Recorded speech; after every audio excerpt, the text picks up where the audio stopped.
And he just discusses what we've all been discussing for the last several weeks.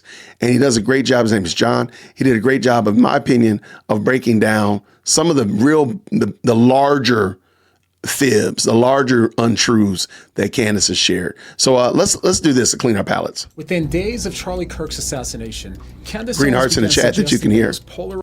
Within days of Charlie Kirk's assassination, Candace Owens began suggesting the most polarizing conspiracy of her career, a cover-up involving billions, Israel, and the federal government. She claimed that the official story of what happened to Charlie is a complete lie and that the suspect was framed. And over the last 4 weeks, her claims only continue to grow, eventually even seeming to suggest that Charlie's organization could have had something to do with it. Now, if she's right, she just exposed one of the most disturbing scandals in all of American politics. But if she's wrong, and she only spread unfounded rumors, the damage isn't just to the conservative movement or to the organization that Charlie dedicated his life to building. It's also to the very people that Charlie loved the most. This all started just days after the assassination, while Charlie's wife and his team were planning his memorial. Candace started making some strong claims that a lot of people thought wasn't necessary and urged her to at least wait until people had a chance to grieve. Some even accused her of hijacking grief for personal gain based only on rumors. However, given how confident and determined that she was, it seemed like she must have had some really strong evidence. And if she did have damning proof of a cover-up, then you could at least understand why she felt the need to expose it right away. So what was this evidence that made it so urgent for her to bring this forth at this time? Well, Candace's first major claim came just 2 days after the assassination, after Bibi Netanyahu said this on Fox News. Charlie loved Israel. He loved the Jewish people. He told me so in a letter that he sent me just a few months ago. One of my greatest joys as a Christian, he said, is advocating for Israel and forming alliances with Jews to protect Judeo-Christian civilization. And in response to this, Candace said that Netanyahu severely misrepresented the contents, that he was lying about it, demanding that he publish the entire letter and let the world read Charlie in his own words. I know for a fact that he is misrepresenting some things that happened there towards the end. But I am calling upon Bibi Netanyahu, the dear friend to Charlie Kirk, to publish the letter's entire contents. Like, don't start with just 2 sentences. Publish the entire thing. You're holding it. I'm saying you're severely misrepresenting the contents. And just days later, Charlie's organization, TPUSA, released the letter. The full letter showed Charlie describing his passion for the Holy Land, how Israel was losing the social media battle, which would result in less military support from America, and Charlie's desire to help. Now, to be fair, Charlie did express some frustrations toward Israel in the last few months. But the letter itself doesn't match her claim that Netanyahu severely misrepresented its contents. In fact, what Netanyahu said came from the very first sentence of the letter. But just a few days later, John is doing a great job of pointing out the fact that, okay, she made a claim, the evidence comes out, and then see what she does next, which I think we all know. she went even further. She claimed that billionaire Bill Ackman staged an intervention for Charlie in the Hamptons, insinuating that he threatened Charlie, offered him money, and pressured him to change his views on Israel. An intervention was staged by Bill Ackman because Charlie's rational thoughts about Israel were a no-no. Bill Ackman was very upset, and threats were made. Now, this would be explosive if true, but others who were there said that no such thing happened and they called it a rumor. And in addition, Ackman himself released WhatsApp messages between him and Charlie from after the meeting, which didn't look like blackmail. They read like cordial exchanges, with Charlie even agreeing to meet again. So, as we just heard her say in the video that we were watching earlier, she said that it was still an interrogation, an intervention, blah, blah, blah. And we have evidence to the fact that it wasn't. But she won't correct herself. She won't say that she was wrong.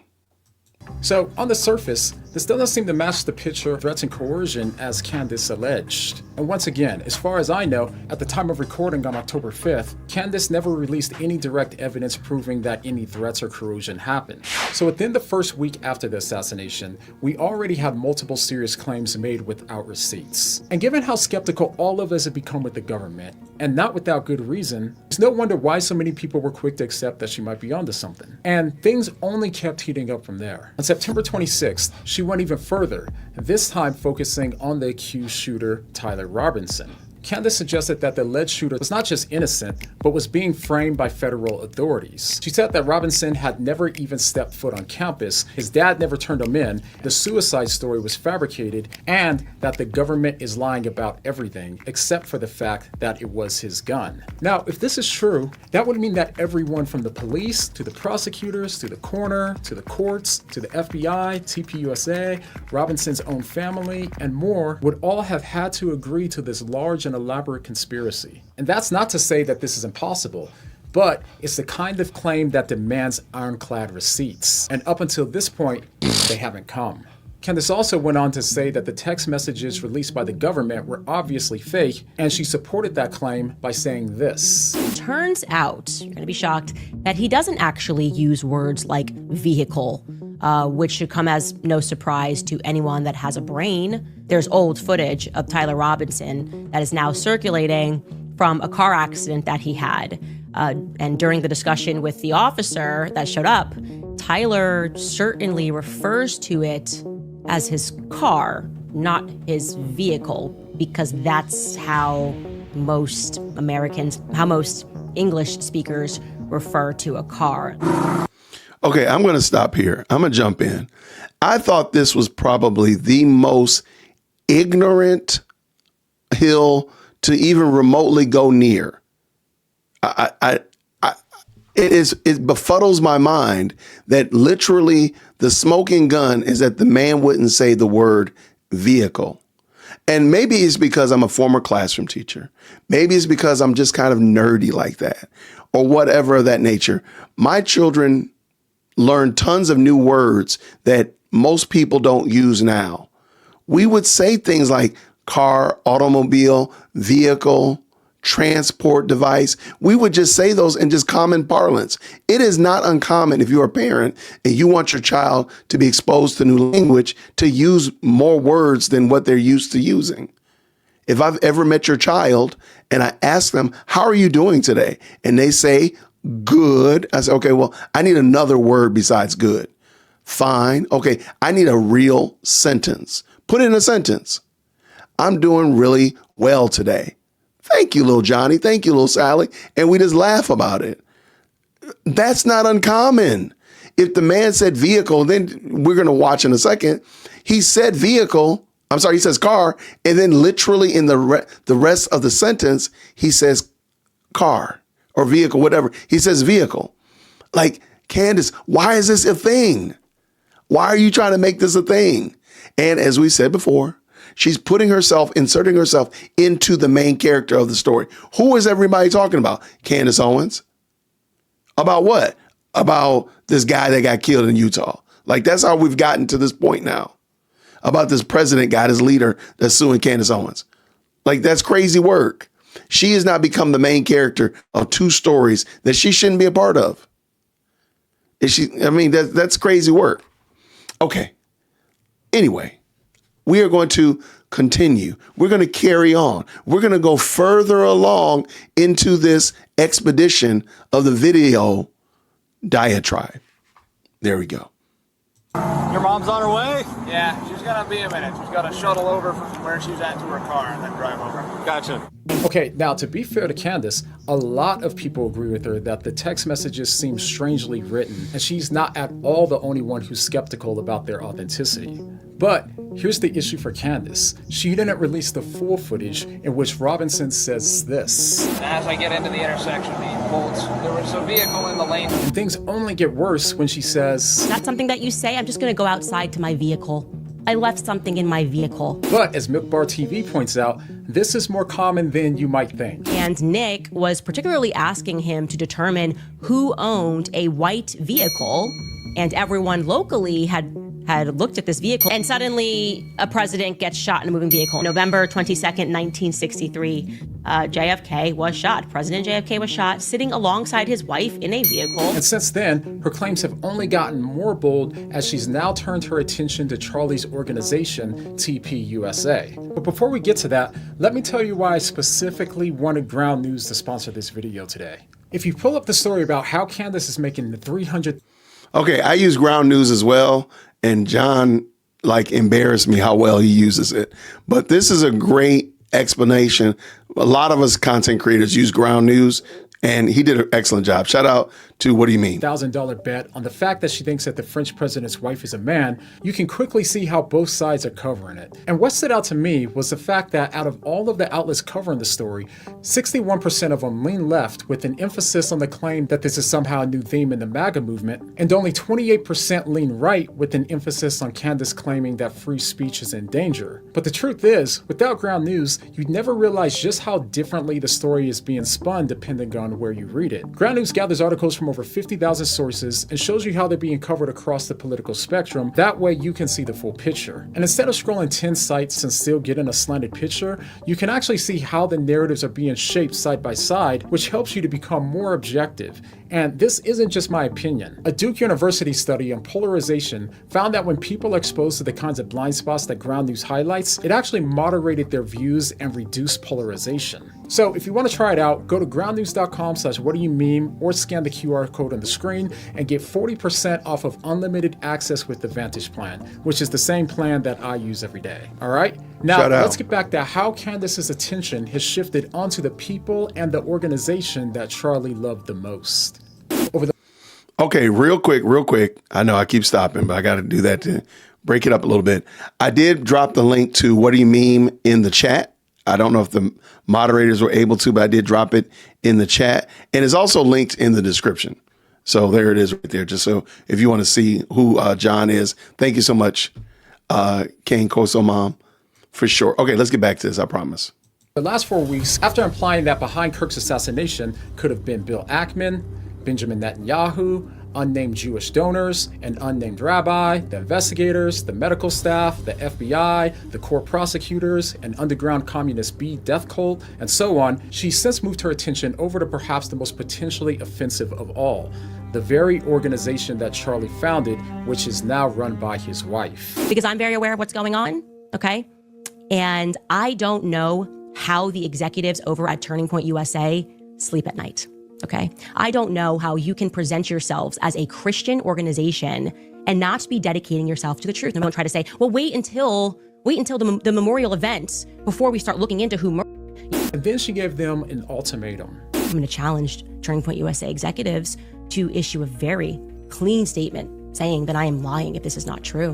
Did he also express that he wanted to bring me, Candace Owens, back because he was standing up for himself? And then did he, just 48 hours later, conveniently catch a bullet to the throat? So she now alleges that she not only knew that Kirk was planning to abandon Israel, but also that he was planning to reunite with her on stage, and seems to imply that those things were somehow connected to his death just 2 days later.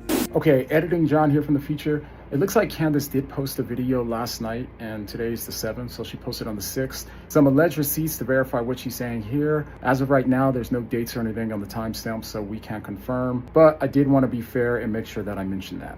And on September 25th, she also posted a video about how Charlie requested an audit of TPUSA just 1 week before his death, with the obvious implication being that someone inside of TPUSA could have had Kirk assassinated in order to hide the money. However, there hasn't been any direct evidence or leaked documents connecting the audit to any sinister activity or Kirk's assassination, and the COO of Turning Point even said that TPUSA does a yearly audit and always has, and that Candace just made something up. So it's at this point that people have started to notice a pattern. The issue people have is not her asking questions. Over the years, we've been given lots of reasons to be skeptical about what the government tells us sometimes, so there's nothing wrong with asking questions, and some of Candace's questions are completely fair. But the problem that a lot of her fans and her critics have is that they don't see her as just asking questions, but manufacturing one conspiracy after another based on endless and baseless speculation. She's always like, I got receipts. Where are the receipts? I have all these receipts, but I'm not going to publish them. Now, there is no evidence other than taking Candace's word. She keeps saying she has receipts, but there's never receipts to come out. And a lot of her fans have been saying the same thing. The amount of claims that she's made in videos and posts without giving any receipts would take hours to show, as there seems to be several new ones being made nearly every day. Answer the questions, and I will publish the truth. And this wouldn't be a problem if she wasn't claiming to be a journalist who's doing an investigation. Good journalism requires for you to provide evidence along with your claims, and the more controversial and accusatory the claim is, the stronger that the evidence should be. But too often, she doesn't provide any direct evidence, tells people to just trust her, or that she has a source that she can't reveal. But even if she can't release the sources so that way the world can decide how credible that her sources are, she can still release the emails or the messages that she got from the source and censor any personal information. Good journalism means that you can be proven right or wrong, but Candace's pattern makes that nearly impossible. She'll strongly connect dots between people or events, strongly insinuate an accusation, and then later deny ever having said it. For example, she says things like this. Was definitely on the brink of changing some of his perspectives. And I can tell you factually, Charlie was praying the rosary. Charlie was going to mass. One of my last conversations with Charlie was me joking with him saying, just make the last step, speaking about Mary. And typically when those steps start taking place, you stop referring to yourself, as I did, as a Judeo-Christian. And then later says that she has no idea where people got that idea. Again, I have no idea who said he was converting to Catholicism. I feel like it's like intentionally misrepresenting what was said. She'll also say how she never claimed that Israel was responsible for what happened to Charlie, but constantly makes statements connecting his death to Israel. And maybe even more importantly, being a good journalist requires for you to follow the evidence where it leads, even if that means contradicting your previously held assumptions. But usually when she's provided with evidence that contradicts her claims, she'll either ignore it or claim that it's fake, meaning that there's no way for her to be proven wrong. It's kind of like saying, heads I win and tails you lose.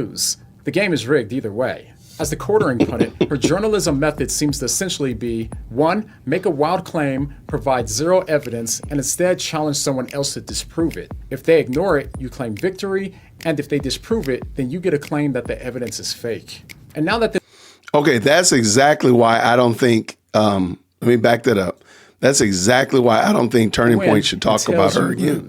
The game is rigged either way. As the quartering put it, her journalism method seems to essentially be 1. Make a wild claim, provide zero evidence, and instead challenge someone else to disprove it. That's all we've been watching for the last 3 weeks, maybe 4. That's all we've been watching.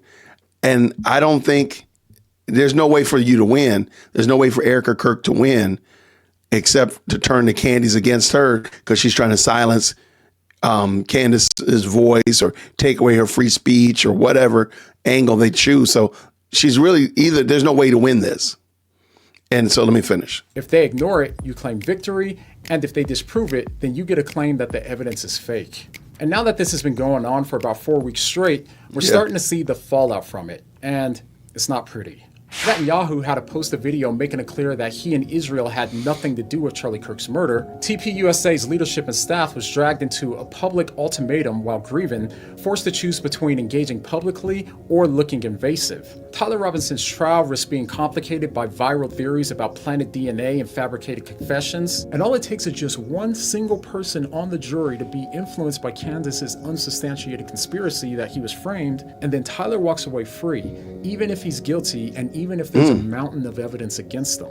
And the serious insinuations against TPUSA could threaten the source of income for Charlie's widow and his children. And beyond that, Charlie's legacy risks being rewritten, not to mention that the organization that he dedicated his entire life to building is now at risk of having its reputation tarnished, all based on damaging claims without any direct and credible evidence. Think about this. If Candace Owens is wrong, imagine the damage that has been caused from these rumors. And if she's right, then she should provide evidence to substantiate these serious implications. But even if you put aside whether or not Candace is right or wrong, this is what happens when you make strong claims without evidence. Real reputations take damage, real organizations are destabilized, and grieving families watch their loved one's death turned into a battleground for speculation. So, at the time of recording, after 4 weeks, not one of her central claims has direct and credible evidence to verify what she's saying. And maybe some details in the future will emerge, but right now, she's provided mostly rumors rather than receipts, and rumors aren't harmless. They're unconfirmed stories that might contain pieces of truth,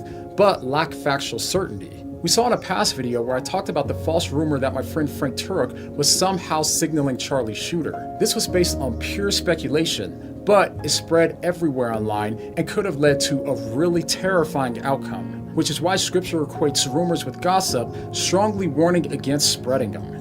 Real quick, I just want to read this. You shall not spread false report. You shall not join hands with a wicked man. to be a malicious witness. They rarely highlight good deeds. Do not let any unwholesome talk come out of your mouths, but only what is helpful for building up others according to their needs. That is, that it may benefit those who listen. And are almost always negative and damaging to others. And for those of us that are Christians, we should be extremely cautious with how we engage with others and the information. A gossip. Online. Sorry about that. These sorts of rumors can destroy. Likewise, the tongue is a small part of the body, but it makes great boasts. Consider what a great forest is set on fire by a small spark. The tongue also is a fire, a world of evil among the parts of the body.